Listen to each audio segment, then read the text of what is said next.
isso muito claramente. Por que ele quer fazer isso? Porque ele vai mostrar que a única forma de o homem ser salvo é por meio da justificação promovida por Deus, da justiça de Deus. E a justiça de Deus em Romanos se refere ao que Jesus Cristo fez por nós na cruz, que nos dá salvação, tá? Então a justiça de Deus é uma forma de falar daquilo que a gente chama de justificação pela fé. Ele vai, por causa do sacrifício de Jesus Cristo, todo ser humano que colocar a sua fé, a sua esperança, que entregar a sua vida a Jesus, essa pessoa então será salva. Essa é a ideia de justiça de Deus, tá? É o método de salvação que Deus estabeleceu para a igreja, e essa salvação ela acontece por meio de Jesus Cristo, tá?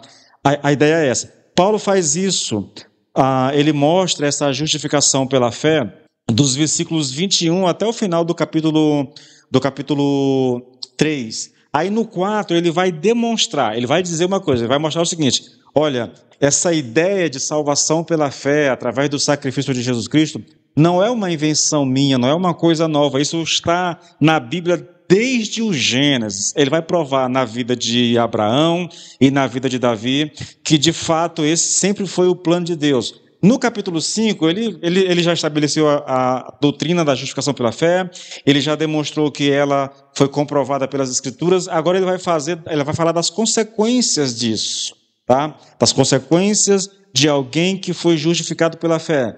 Aí ele vai começar o capítulo 5 dizendo assim, olha, tendo sido justificado, tende paz com Deus. Essa é a nossa principal e a primeira característica de uma pessoa, o primeiro benefício de alguém que foi justificado pela fé. Ele tem paz com Deus. A relação que antes era uma relação de conflito com Deus, nós estávamos debaixo da ira de Deus e vivíamos em pecado por causa da nossa vida, agora essa relação foi consertada. E aí ele segue uma argumentação que é uma coisa assim tremenda, querido. No finalzinho do capítulo 5, ele estabelece essa doutrina de maneira assim, magistral. Aí, capítulo 6 e 7, ele vai tratar de dois problemas relacionados a essa doutrina. A gente viu o capítulo 6 e 7.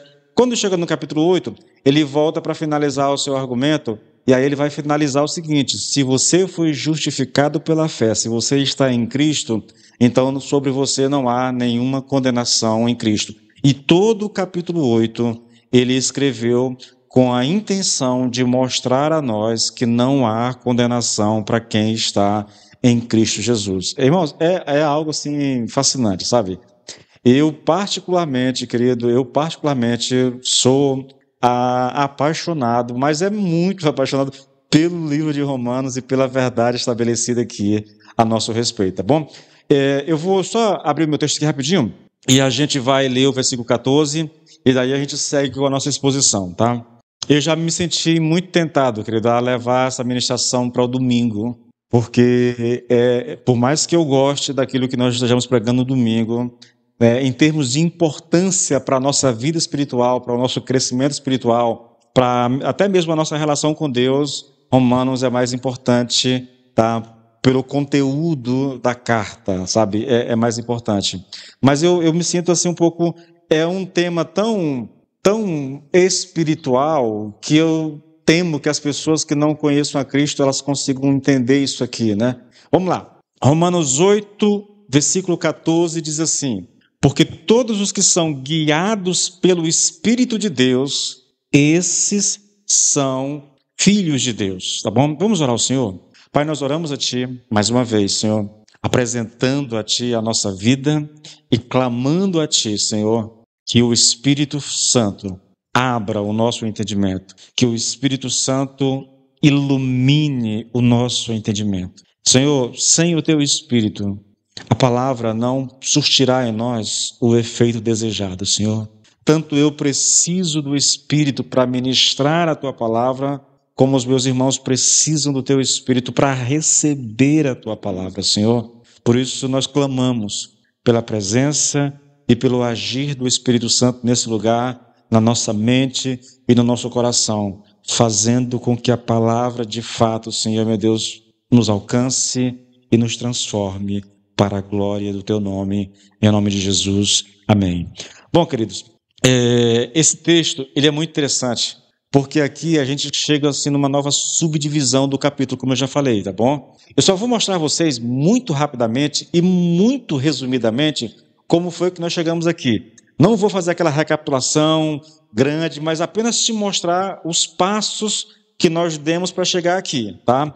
Veja, o capítulo começa no versículo 1 com uma proposição. A proposição é: portanto, agora nenhuma condenação há para os que estão em Cristo Jesus. Isso aqui é a proposta de Paulo. Isso aqui é o seu tema principal. É isso, sobre isso que ele vai falar.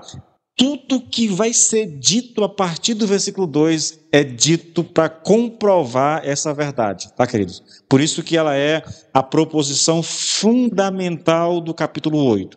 Então, Paulo vai desenvolver isso. Ele lança a sua proposição: não há condenação para quem está em Cristo Jesus. E aí ele começa a desenvolver esse tema, tá bom?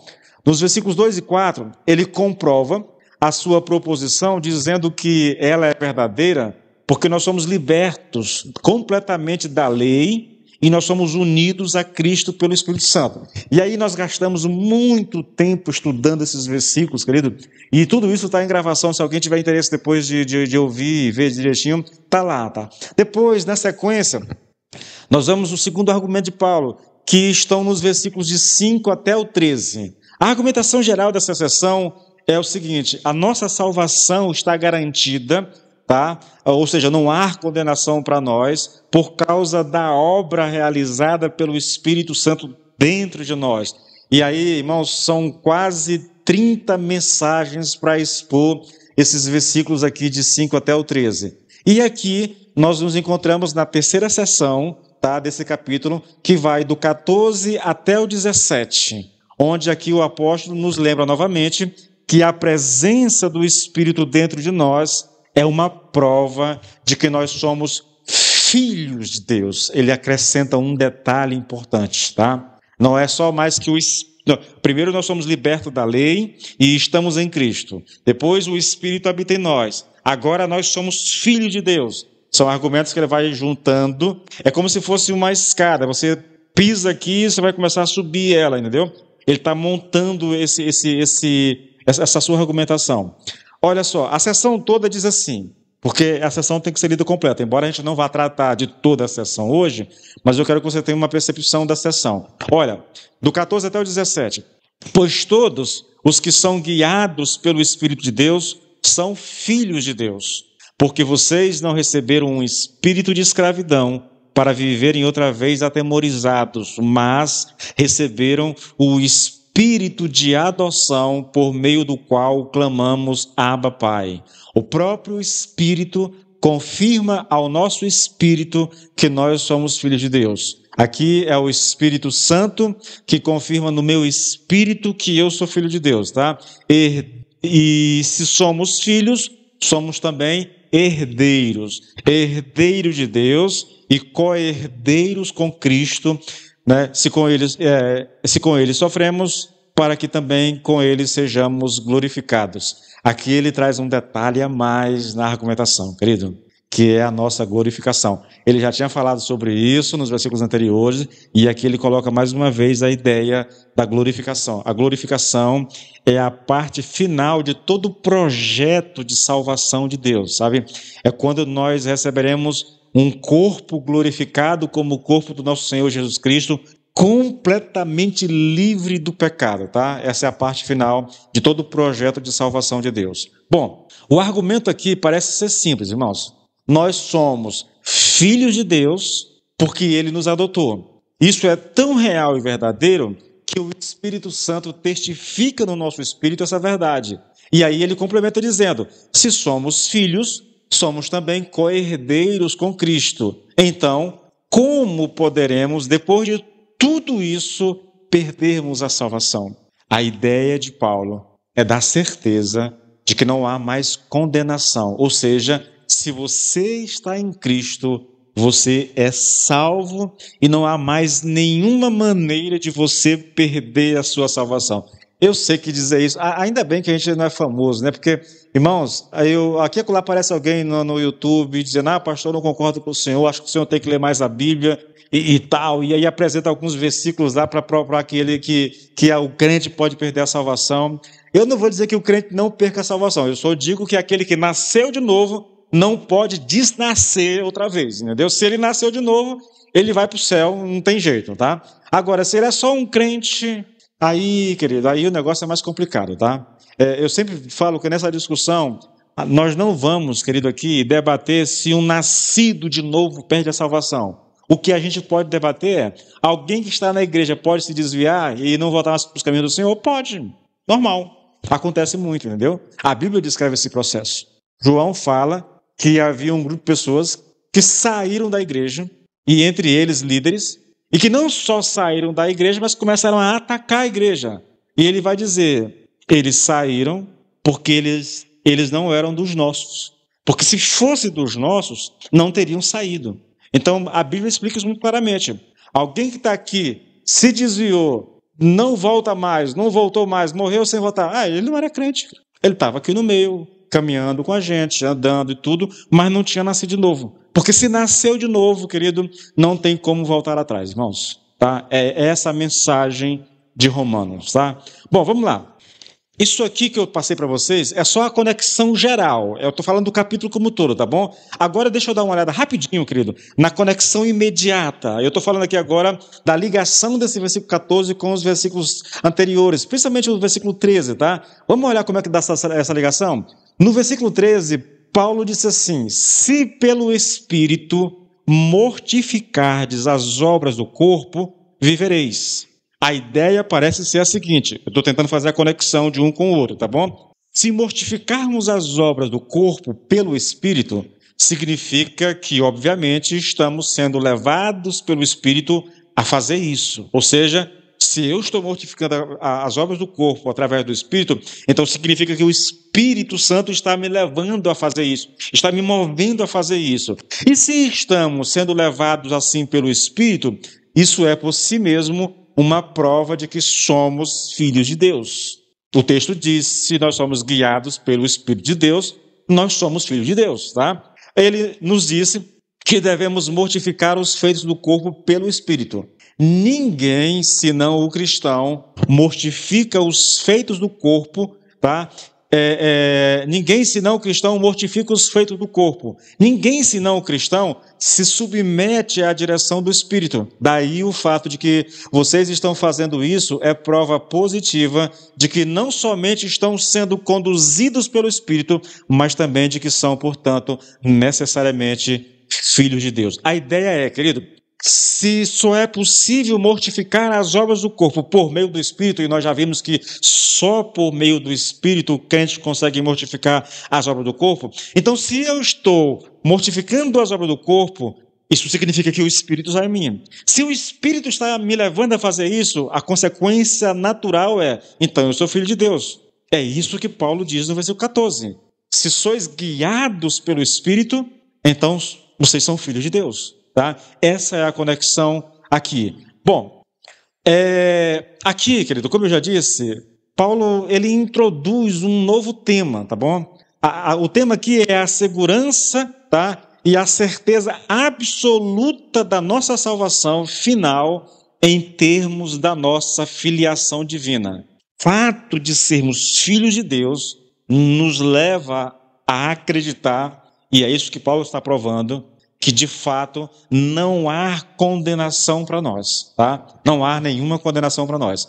Essa sessão, a gente pode dividir ela em 5 partes, tá bom? Eu vou dividir isso aqui e vou tratar das 2 primeiras partes hoje. Eu não quero prolongar demais, porque a semana passada eu terminei tarde, nem teve a oração depois, porque eu terminei já às 9h10, aí eu tive que suspender a oração. Então eu vou tentar terminar um pouquinho mais cedo para a gente manter a oração no finalzinho do culto, tá? Então eu vou dividir em 5 partes e vou começar a lidar com as primeiras 2 partes só. Primeiro, eu estou falando da sessão que vai do 14 até o 17. Há uma declaração implícita de que nem todos são filhos de Deus, tá? Depois, ele nos lembra que somente os cristãos são filhos de Deus. É uma coisa só, essa é uma declaração dupla. De um lado está implícito de que se você não é filho de Deus, se você não tem o Espírito, você não é filho de Deus, tá? Se você tem, você é o filho de Deus. Em terceiro lugar, ele explica o significado dessa filiação. Depois, ele mostra como podemos estar seguros da nossa filiação. E, por último, ele indica as consequências e os resultados da nossa filiação, tá? Ou pelo menos alguns deles aqui vão ser listados. Vamos olhar a primeira questão aqui. A nossa primeira proposição aqui é: nem todos são filhos de Deus. Isso está implícito no texto. Olha o texto, querido. Porque todos os que são guiados pelo Espírito de Deus, esses, tá? E a ideia desses aqui e somente esses são filhos de Deus. Se somente esses que são guiados pelo Espírito de Deus são filhos de Deus, então, logicamente, eu posso deduzir que nem todos são filhos de Deus, tá? É uma dedução lógica e simples de ser feita. E isso aqui, querido, ele é importante que a gente tenha essa consciência, querido, tá? E é importante que haja essa conexão aqui em relação à segurança. Mas veja, talvez o maior benefício desse texto de Paulo aqui é porque ele vai, de certa forma, confrontar algumas ideias, querido, que de vez em quando surgem no meio da igreja, sabe?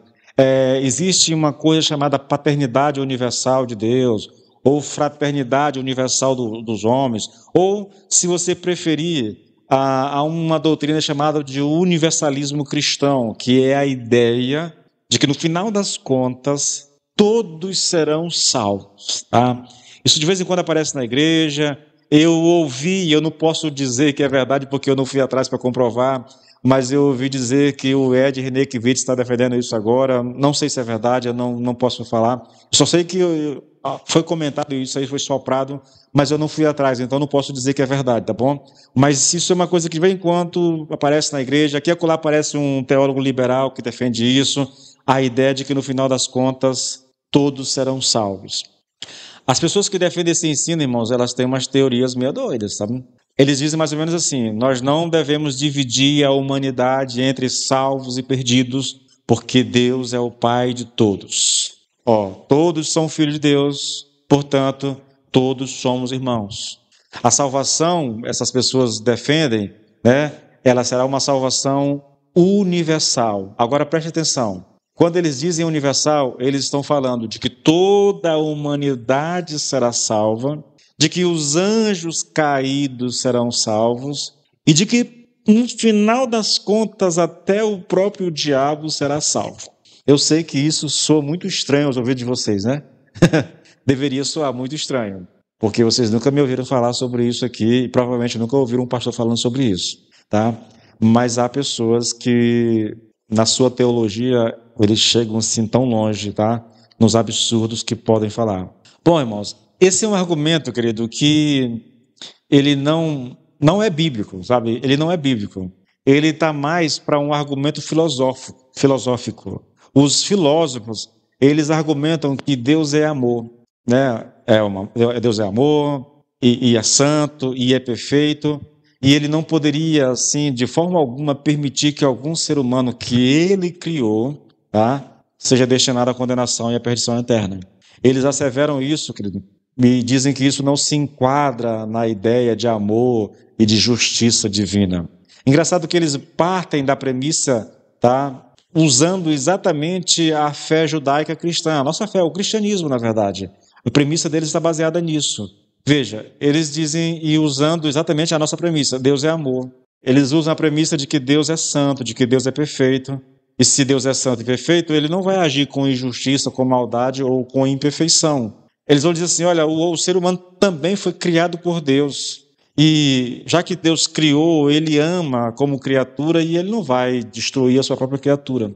É interessante, irmãos. Dessa base, engraçado, porque muitas dessas pessoas nem creem em Deus, mas usando essa base cristã e aquilo que nós defendemos e sabemos que é verdade, eles levantam uma questão interessante. É mais ou menos assim: se Deus é amor, vamos lá, se Deus é amor perfeito e justiça absoluta, nós cremos nisso, como ele poderia permitir que criaturas humanas sejam condenadas eternamente ao inferno?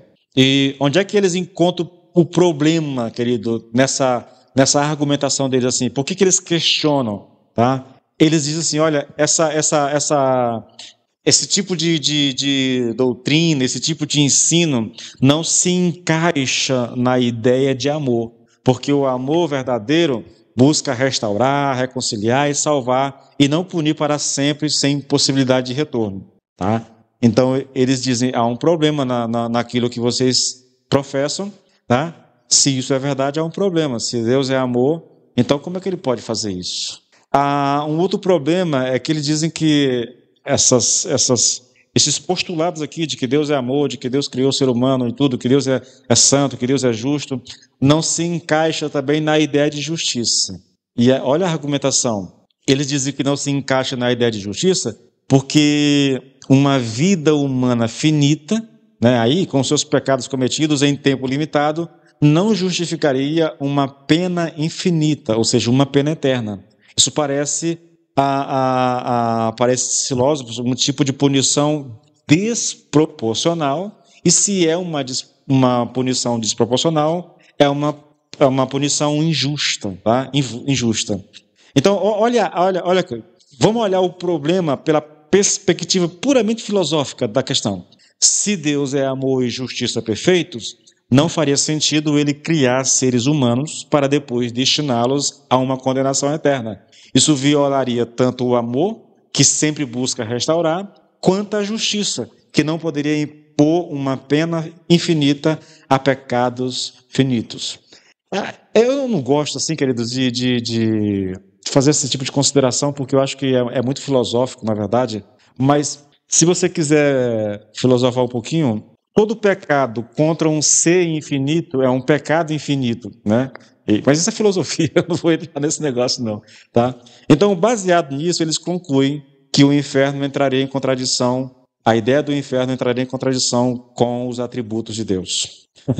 Alguns até usam, tá, para defender essa premissa de um universalismo cristão, da ideia de que todo mundo vai ser salvo no final das contas, eles usam Atos 17, 28. É um texto conhecido. Paulo está em Atenas, se não me falha a memória, pregando, e lá ele diz assim, se todos, veja, porque nele vivemos, nos movemos e existimos, como disseram alguns dos seus próprios poetas, somos descendência de Deus.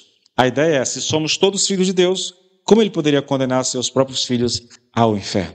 Novamente, é um argumento bacana para se discutir filosoficamente, mas se você conhece as Escrituras, você sabe que esse tipo de argumento não se sustenta, querido, não se sustenta. Eu não vou querer provar, eu vou citar apenas 3 versículos bíblicos, e aí eu acho que isso é suficiente para calar qualquer ideia de um universalismo cristão, a ideia de que no final das contas até mesmo o diabo vai ser salvo. Veja, João 8:44 diz assim, vou começar com um texto bem pesado, tá, gente? Vocês são do diabo, que é o pai de vocês, e querem satisfazer os desejos dele.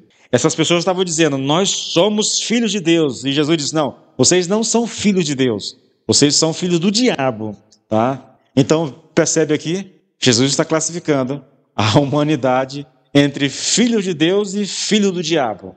São palavras de Jesus, não são minhas, querido, tá bom? João 1:12 diz assim, mas a todos quanto receberam a Jesus, deu-lhes o poder de serem feitos filhos de Deus, a saber, aos que creem no seu nome, os quais não nasceram do sangue, nem da vontade da carne, nem da vontade do homem, mas de Deus. Então, só aqueles que receberam a Cristo, foi dado a essas pessoas o poder de ser feito filho de Deus. Se alguém não recebe a Cristo, este não é filho de Deus. Logo, não será salvo. Ou então, vamos citar 2 versículos aqui de João 3. Primeiro, talvez o texto mais conhecido de toda a Bíblia. Qual é o texto? João 3:16. Todo mundo conhece, né? Porque Deus amou o mundo de tal maneira que deu o seu Filho unigênito para que todo aquele que nele crê não pereça, mas tenha a vida eterna. Se todo aquele que nele crê não vai perecer, mas ter a vida eterna, o que vai acontecer com aquele que não crer nele? Só uma questão de dedução lógica, tá, querido? Ou então, João 3,36 diz assim: por isso, quem crer no Filho tem a vida eterna. Quem se mantém rebelde contra o Filho não verá a vida, mas sobre ele permanece a ira de Deus. O que crer tem a vida eterna. O que não crer está debaixo da ira de Deus. Eu não vou nem fazer um esforço para explicar esse texto, porque eles são autoexplicativos, tá? Você lê e você entende o que está sendo dito aqui. Bom, é por isso, querido, que nós devemos ter bem claro nas nossas mentes que nem todos são filhos de Deus, tá? Somente são filhos de Deus aqueles, tá, que são guiados pelo Espírito de Deus, diz Paulo. Se não é guiado pelo Espírito, não pode ser filho de Deus. E o segundo ponto é exatamente esse: somente os cristãos são filhos de Deus. É o que o texto diz. Porque todos que são guiados pelo Espírito de Deus, estes são filhos de Deus. O apóstolo quer, querido, que nós entendamos aqui uma verdade fundamental. Nós somos filhos de Deus. Irmãos, há tanta coisa para dizer a respeito disso. Tá? Primeiro que a gente ouve tanto isso, e às vezes fala tanto sobre isso, que você ouve um texto como esse e diz para si mesmo: eu sou filho de Deus, e isso não surte nenhum efeito na sua vida. É igual alguém dizer assim, você diz assim: eu sei que Deus me ama, mas isso não faz nenhum efeito na nossa vida. Às vezes, eu tenho a impressão, às vezes, querido, que essas coisas, Deus usa isso muito dependendo da nossa situação, sabe? Deixa eu dar um exemplo para vocês. Eu tenho orado muito ao Senhor e buscado muito ao Senhor por algumas coisas, né?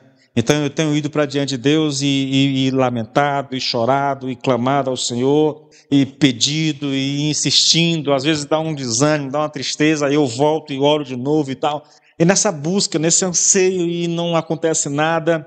Aí esses dias eu estava lendo 1 Samuel, quando a Ana vai orar no tabernáculo, né?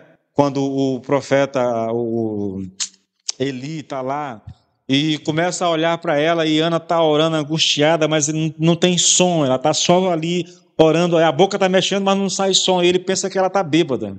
Mas quando eu fui ler aquele texto, por causa da minha luta e da minha angústia em oração com o Senhor, eu me emocionei como eu nunca tinha me emocionado naquele texto. Então, talvez, dependendo da situação, né, quando você está se sentindo assim, desamparado, sozinho, achando que ninguém se importa com você, aí você vai na Bíblia e de repente você lê assim, que Deus te ama, aquilo sacode você assim de uma...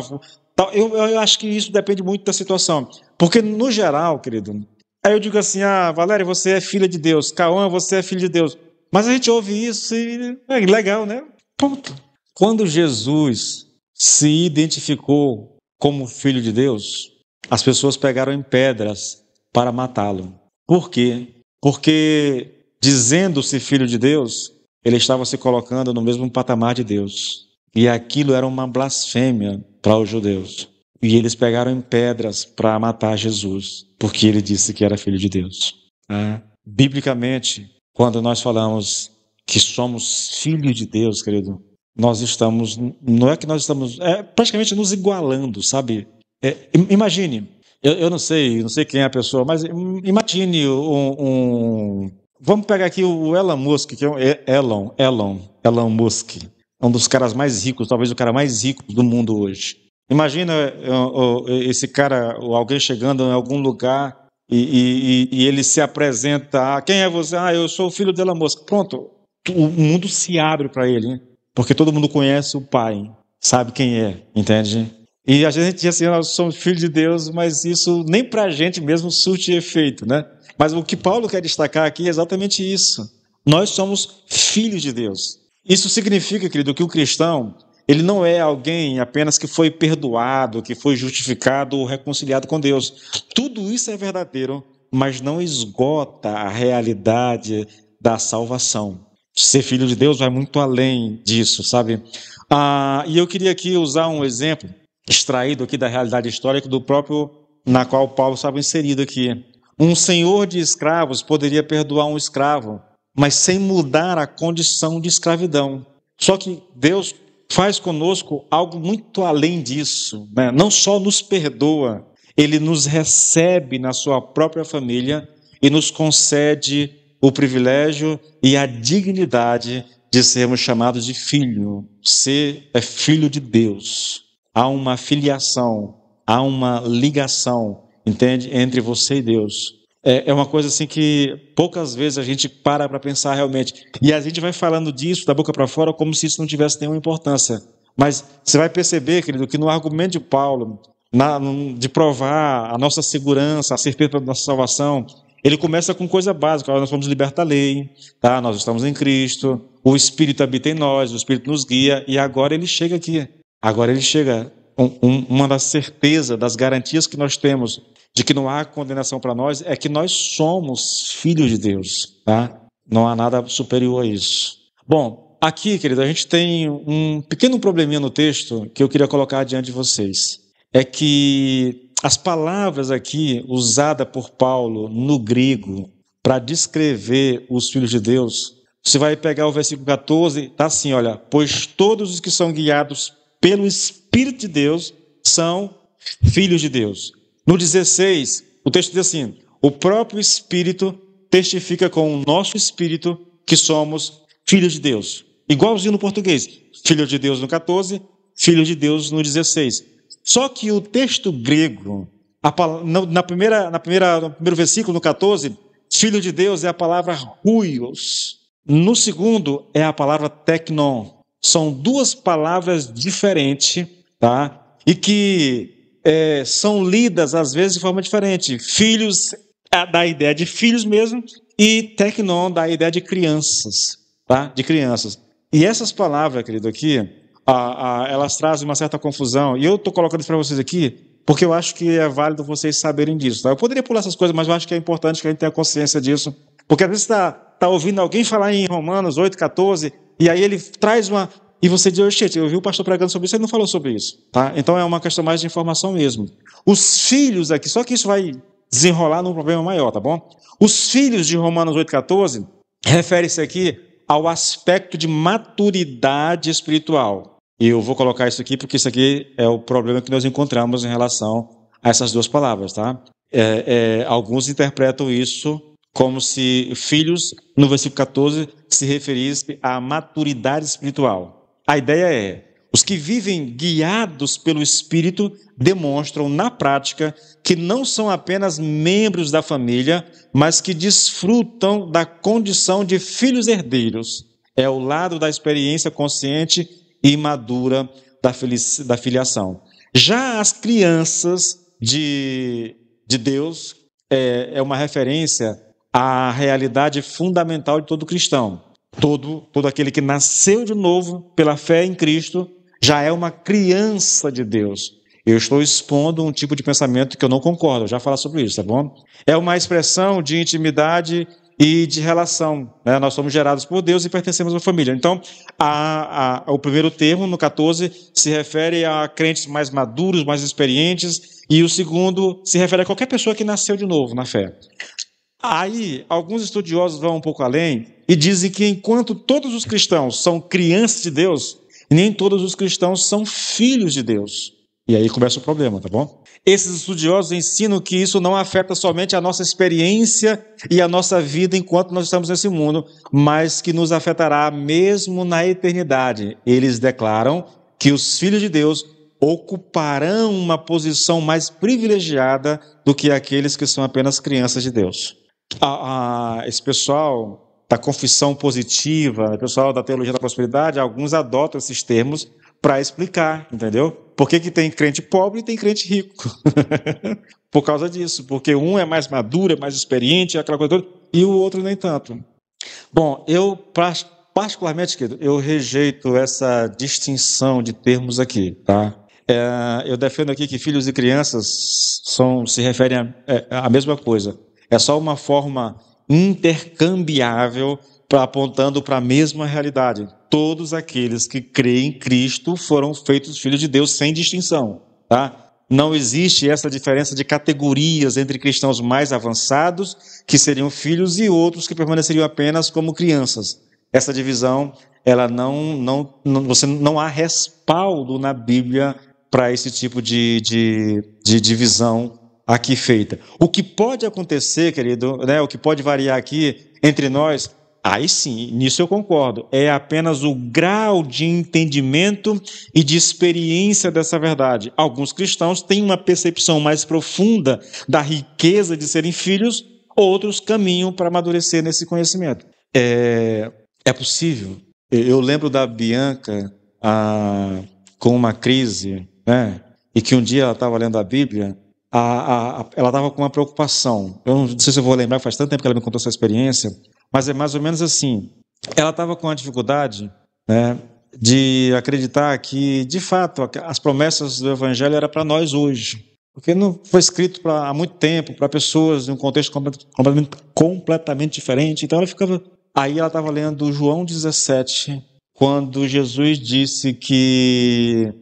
Como é que é, meu Deus do céu? Tipo assim, ele está falando dos discípulos, eu oro por eles, mas não oro só por eles.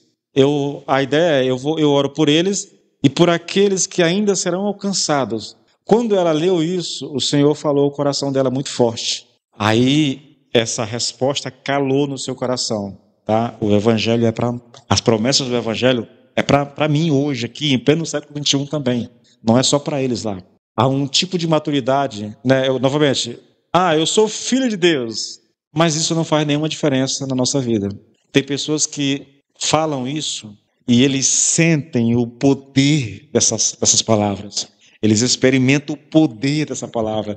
Isso gera alegria, gera convicção no seu coração, gera paz no seu coração, entende? Gera certeza de salvação por crer de fato que ele é filho de Deus. Então, nesse sentido, há pessoas, queridos, com certeza, que têm uma experiência e que têm uma compreensão mais avançada das Escrituras do que outras pessoas. Mas o fato é que todos, sem exceção, já pertencem à família de Deus e compartilham da mesma herança com Cristo, tá bom? Alguns experimentam... Queridos, são coisas, sabe? São verdades.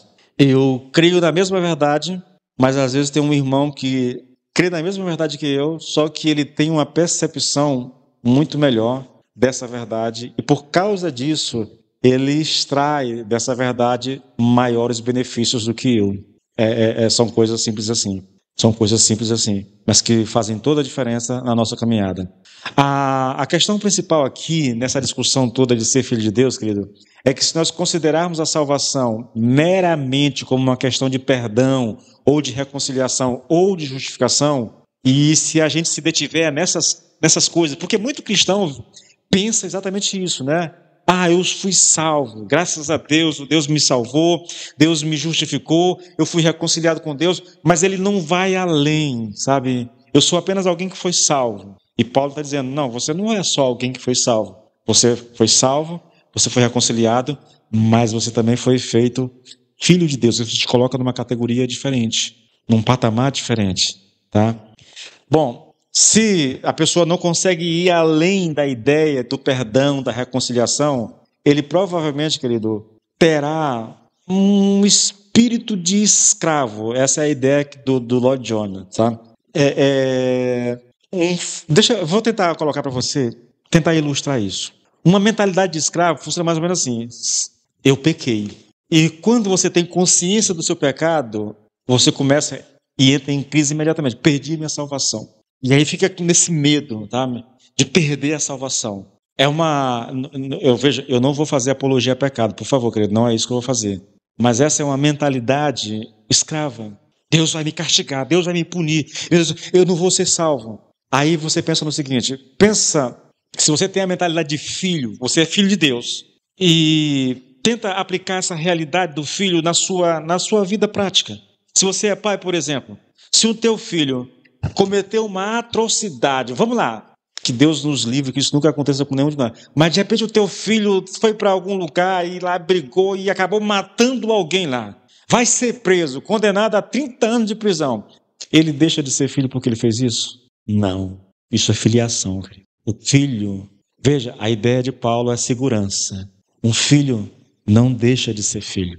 Não importa o que o meu filho faça, ele nunca deixará de ser meu filho. Não importa o que as minhas filhas façam, elas nunca deixarão de ser minha filha e eu nunca deixarei de amá-las. Talvez um dia eu tenha que corrigir e bater, mas elas não deixam de ser filhas. Isso é filiação, querido. O que acontece, irmãos, é que a gente não deve viver com um espírito de escravidão, como se a nossa fé fosse apenas um contrato jurídico de perdão. Nós devemos viver com a plena consciência de que nós somos adotados como filhos. Isso dá liberdade, segurança, isso traz alegria à vida cristã, querido. O ponto essencial aqui é esse: todo cristão é igualmente filho de Deus e essa é a base da nossa identidade e esperança eterna. Eu gostaria que você entendesse isso, querido. Irmãos, eu não estou fazendo apologia a pecado, eu não estou dizendo que você deve pecar. Eu estou dizendo que como filho, querido, eu não posso, o filho não perde ele não pode ser desfiliado do pai, ele não pode deixar de ser filho, irmãos. Essa é a base da argumentação de Paulo. A nossa filiação é eterna, nós somos filhos de Deus, é isso que está sendo dito. E porque eu sou filho de Deus, não há condenação para mim. Nada, ele vai dizer lá no final do capítulo, nada pode me separar do amor de Deus que está em Cristo Jesus, porque eu sou filho, porque Ele me ama, porque Ele me escolheu, Ele me fez filho, na verdade. A argumentação de Paulo aqui vai girar nisso. Na semana que vem a gente vai falar sobre adoção, o fato de ser adotado na família de Deus, porque é assim que a Bíblia retrata a nossa filiação. Nós somos filhos, não no sentido de que Deus nos gerou, como gerou a Jesus. Nós somos filhos porque nós somos adotados em Cristo na família de Deus. Mas acontece que até nisso, e eu já vou entrar um pouco na ministração da semana que vem, que uma criança, uma vez adotada numa família, legalmente ela é parte da família. Mesmo que não tenha sido gerado pelo pai ou pela mãe, a adoção é um processo jurídico legal que faz a criança parte da família, consequentemente herdeira na família, entende? Paulo está usando uma linguagem judicial para trazer uma verdade simples ao nosso coração, querido. Nós somos filhos. E porque nós somos filhos, nós não perdemos mais a salvação. Porque nós somos filhos, não há mais condenação para nós. Não importa o que aconteça, eu não perco mais a minha salvação. E a ideia, querido, disso aqui, eu quero focar nisso, irmãos. A ideia é segurança. A ideia é paz. Eu sei que há algumas pessoas que têm medo de ensinar essas verdades, porque pensam assim, se eu ensinar isso para a igreja, eu vou incentivar os irmãos a pecar. Mas, querido, é uma coisa tão ilógica isso, sabe? É tão absurdo pensar, querido, que depois de tudo que Deus fez por mim, me tirar de onde me tirou, me trazer para a sua família, me fazer parte da sua família, me adotar como filho, me permitir carregar o seu nome, aí eu vou pensar, bom, agora que eu sou filho, agora eu vou pecar. Que coisa mais absurda, querido, um negócio desse. É estranho até pensar nisso, querido. Mas algumas pessoas não pregam, não ensinam enfaticamente essa verdade por medo de as pessoas crendo nisso e pecar. Não tem sentido, irmãos. Não faz sentido nenhum, querido. Eu digo a vocês, quanto mais consciência você tiver, quanto mais lucidez espiritual você tiver, de quem você é em Cristo, da filiação de Deus, do que Deus fez por ti, mais você vai amar o Senhor, mais você irá querer agradar ao Senhor, querido. É esse o processo natural. O nosso coração, a gente se sente quase que num dever santo de agradar constantemente o Senhor. É assim que funciona, querido, por causa do que Ele fez por nós. Porque, querido, quem não tem o Espírito não é filho. Quem não foi adotado não é filho. E se não mudar de vida, se não reconhecer Jesus como seu Senhor e como seu Salvador, essa pessoa, ela caminhará ou continuará caminhando em direção à condenação eterna. Só em Cristo isso é mudado. Só em Cristo nós recebemos a bênção da adoção. Só em Cristo nós recebemos, sim, o perdão dos nossos pecados, nós somos reconciliados, Deus nos declara justo. Novamente, é uma palavra do meio jurídico, tá? É uma declaração jurídica essa. Nós somos declarados justos. Deus diz: esse aqui é justo. Não por causa da minha justiça, não por causa das minhas obras, mas por causa do que Cristo fez no meu lugar. Então ele me declara justo, tá? Agora eu sou filho, agora eu sou herdeiro, eu sou co-herdeiro com Cristo das bênçãos, das promessas do Senhor. Eu sou parte da família de Deus, querido. É isso que nós somos em Cristo Jesus. Irmãos, isso está tão bom que eu vou fazer uma coisa estranha, eu vou parar bem aqui hoje, para não continuar esse negócio aqui, tá? Grave isso, querido. Nós somos filhos de Deus. Nós somos recebidos na família de Deus, por adoção, mas recebidos. E uma vez recebidos na família de Deus, nós temos os mesmos direitos do filho natural. Nós temos os mesmos privilégios do filho natural. Foi o que Deus fez por nós. E isso deveria trazer segurança ao nosso coração. Isso deveria trazer paz ao nosso coração. Isso deveria dar ânimo e alegria na nossa caminhada. Não importa as circunstâncias que eu estou vivendo, querido, não importa os problemas que eu estou passando aqui, isso tudo é passageiro, irmãos, isso tudo é passageiro, tá? O que importa é que eu sou filho de Deus. Ainda que eu passe por alguns perrengues nesse mundo, eu terei uma eternidade para viver ao lado do meu Pai. Essa é a promessa para mim e para você. E nós vamos encerrar bem aqui, tá bom, querido? Vamos colocar de pé?